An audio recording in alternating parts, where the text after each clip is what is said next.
I'm joined by my two colleagues who have been great advocates for preserving the Arctic Wildlife Refuge, and I want to thank both of them for their hard work and dedication on this very important issue. Today, 37 wildlife biologists who've been conducting research in the Arctic released a letter basically opposing Arctic National Wildlife drilling because, as they say in their letter, it is home to over a dozen polar bear, caribou, migratory birds, and other wildlife, and it's so important to our country. Their letter goes on to state how important it is as the refuge continues to see an influx of animals as they see degradation because of climate change, so important that they have the refuge to continue to find home. It's very important that we continue to preserve the Arctic Wildlife Refuge. Today, Senator Murkowski is releasing draft language that will be considered by the Senate next week that mandates leasing. It mandates that the drilling occur in a wildlife refuge by taking away the purposes of the refuge and instead stating that the purpose should be for drilling. Our colleagues spent a good deal of last week talking about how these two things could coexist. I guess they gave up on that idea. Clearly, scientists today say they can't coexist, but instead of admitting that they can't coexist and preserve, instead they want to change the law that mandates drilling and changes the status of the refuge to make sure that that drilling actually happens. We think these are bad ideas. I don't think that Boeing or Microsoft needs a tax break from on the corporate level by drilling in the Arctic Wildlife Refuge. This bill shouldn't be called polar bears or caribou for millionaires. It is about tax policy that should be considered on the basis of a regular order process and discussion. That is the way the language for the Arctic Wildlife Refuge was originally established, that any changes would go through regular order. So now here we are, just a week away from our colleagues not only changing the tax code to raise taxes on middle-class families, they're also destroying a wildlife refuge by mandating leasing in the Arctic. We think these are the wrong policies. They're the wrong policies. We don't want to see middle-class families have their taxes go up, and certainly from a state where the exemptions would be removed, this is very problematic.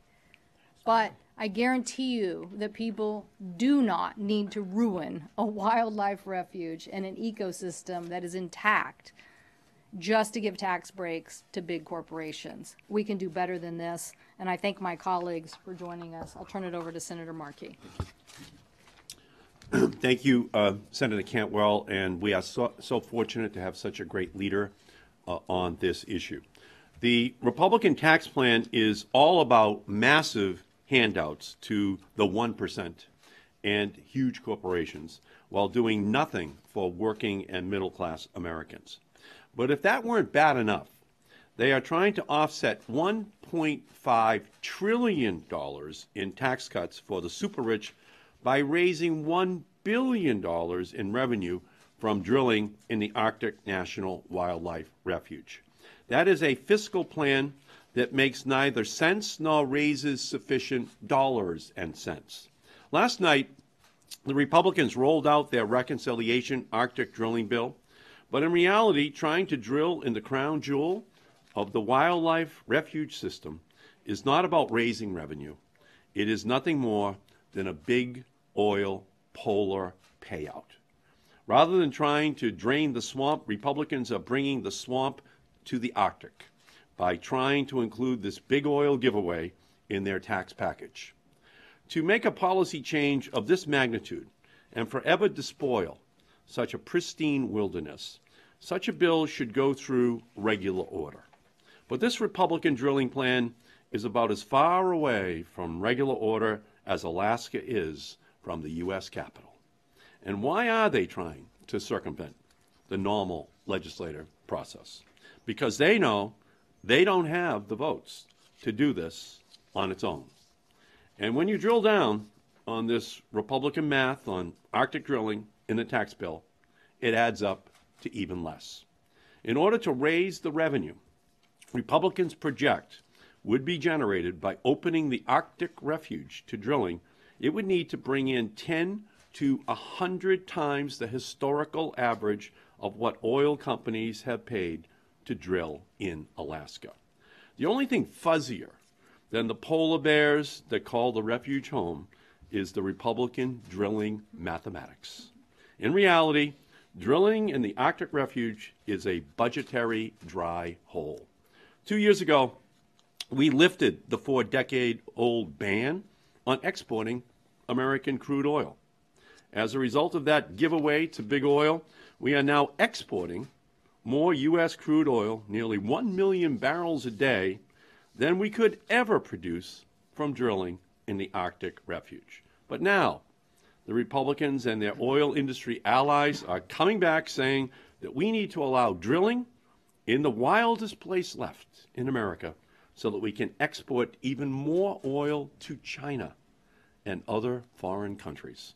These sort of corporate giveaways are the polar opposite of the kinds of policies we should be pursuing to help hardworking Americans. This Republican tax scam to hand over the wildest place left in America to big oil should be removed and put in the fiscal and historical dustbin so that the American people do not have to pay this huge price to make the oil industry happy. So now let me turn and recognize great senator from the state of Colorado, Michael Bennet. I don't want to go after you. I just had a few thoughts. One is that it is now 1:30 on Thursday afternoon, and we have not seen a text of legislative language from the Finance Committee majority. And they are suggesting that the rumors we've heard are that amendments will be due on Sunday. They will have a markup on Monday. We have not had a single hearing on this legislation because the legislation has not been written. The American people have not had an opportunity to testify on it.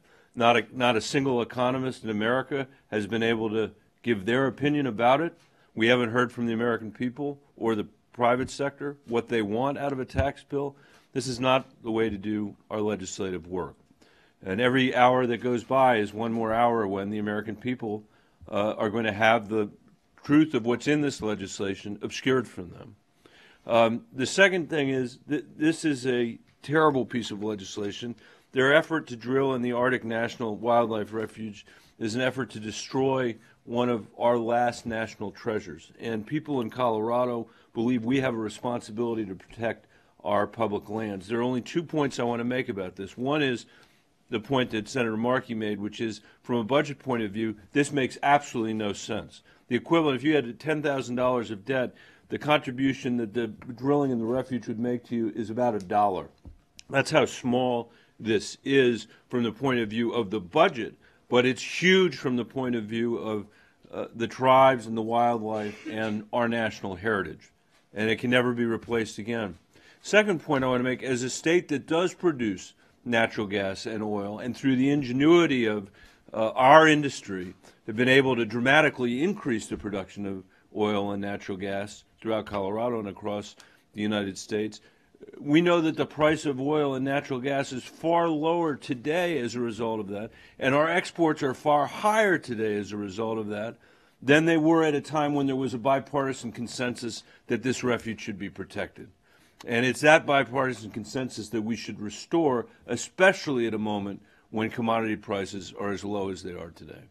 And with that, I'm going to turn it over to my neighbor, my colleague, Tom Udall. Okay, Michael. Just a couple of quick comments here. Senator Cantwell, thank you so much for your leadership sitting there on the Energy and Natural Resources Committee, and both Senator Markey and Senator Bennet for your leadership on this issue. And I agree with everything they said. The one little thing I'd like to add has to do with Senate Indian Affairs, where I'm the vice chair.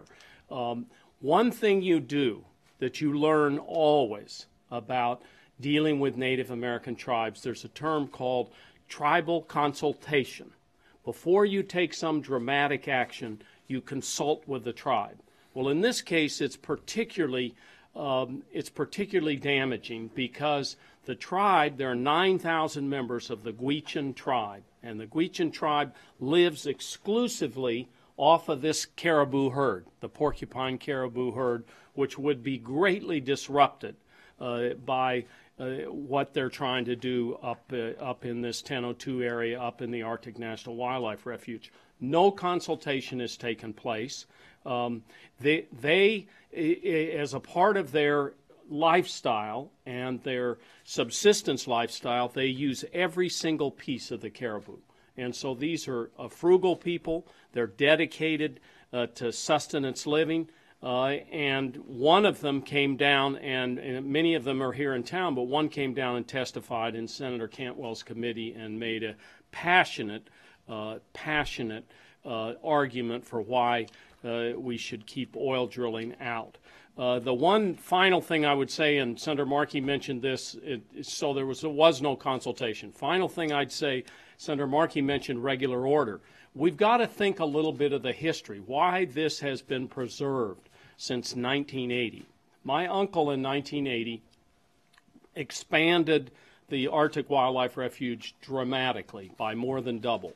And in that compromise, the 1002 area was designated as an area that Congress had to specifically act in terms of oil and gas. That's not true on other federal land. You can have leasing that specifically designated as Congress had to act. And in the day when he did that, there wasn't this reconciliation being used, slip it in, don't have hearings, don't pay attention to this, don't really examine it in depth. And so he would be horrified if he was here today to think that great compromise that was put in place is being stuck in a tax bill where we don't know anything about it and very, very quickly move down the road to opening it up. So with that, I'm sorry, Maria, I'm going to have to leave to another event I had. So I'm going to leave all the questions, the tough ones, to you guys. Right. But thank you.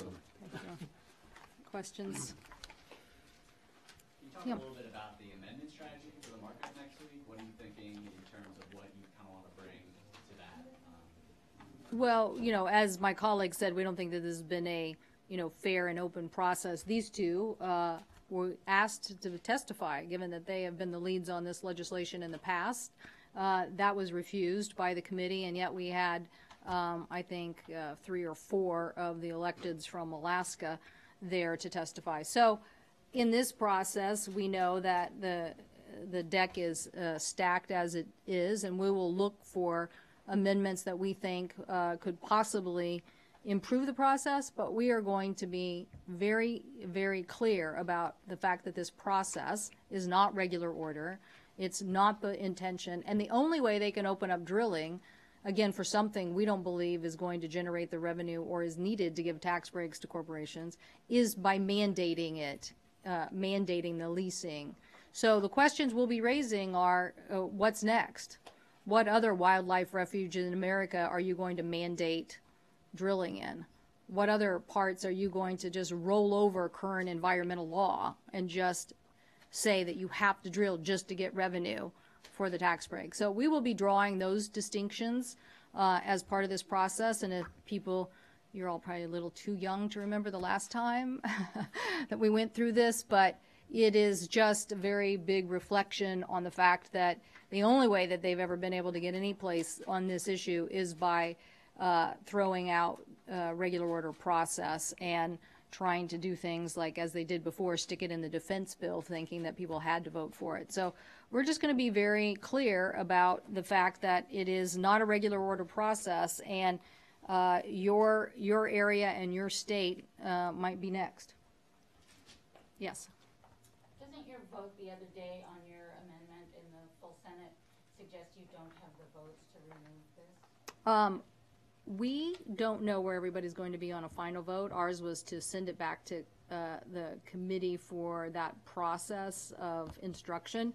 So we've talked to several members who now are saying, oh, I didn't realize this was the structure that we were giving Alaskans, basically, the opportunity to get well on the revenue that might come off of this, and that what was going to be left here. So I think there's a lot of discussion whether the oil would be exported or not has been one that draws people across the line. So I think there's a lot of different ways that now, when the details come out, that members might look at it differently. What did you mean by Alaskans getting well? The revenue split here would go to money for Alaskans to help in their state budget deficit. So the point is, I think our colleagues are understanding how that budget deficit is part of the motivation. So I think the way CBO describes the revenue, which you just referred to as well, 1.1 billion would go to the state, 1.1 would go to the federal purse. So a lot of environmental groups and even some industry supporters have expressed skepticism over the interest in ANWR, but is there a reason to be skeptical of that CBO assessment? Well, I think there's lots of things that would follow on that you could say by mathematics that people wouldn't be interested, but we think this sets very bad precedent. We think it's very bad politics to try to mandate where leasing and drilling happens in general, and that it's a bad idea to do in a wildlife refuge. It seems very reminiscent of the FERC order that's out there that, okay, if coal can't make it on its own, we're going to mandate that FERC pass an order that says that coal has to be the resilient source. We would rather people follow what is a regular order process. So if they've made investment in Colorado or New Mexico or somewhere else, they're not all of a sudden going to get an administration that's going to change the economics of that by all of a sudden, opening and mandating it happen where they don't have to follow the environmental rules. So we think that that's changing the game in the middle of the road for industry as well, and we think that doesn't make sense. Could you just talk a little bit more about your strategy to try to kill this, where the pressure points are throughout the process in the House even? Hope that you guys are such prolific writers that the public awareness is. But where are the key kind of moments in this process where you think you can? Listen, I know it's a busy news cycle we live in, but last time this issue captured the public's attention, and it's been out of the public's attention for a long time. So we're up here today because people need to understand that this is buried into this big tax proposal. I think Senator Bennet did a really good job of articulating all the problems, and so I know this one keeps probably falling down in the hierarchy, but yet we won't get it back. I guess that's the thing. We won't get it back. The notion that we could be this close to losing something so unique in the United States of America as such an unbelievable treasure, and then it could be lost just because it gets buried, 10 down in an egregious story about all the crazy ideas in a tax bill that we don't even know what it is yet, is just one of our biggest challenges. So we really sincerely hope that there is a way that we can illuminate for the American people that this choice is being made without little attention, and that it is going to have forever ramifications. And we see that both Democrats, Republicans, and independents all like the notion of keeping something as unique as this in the United States. They all support that concept. So we have to get the word out. Okay, thank you. Thank you. Thank you, guys. Thanks, Maria.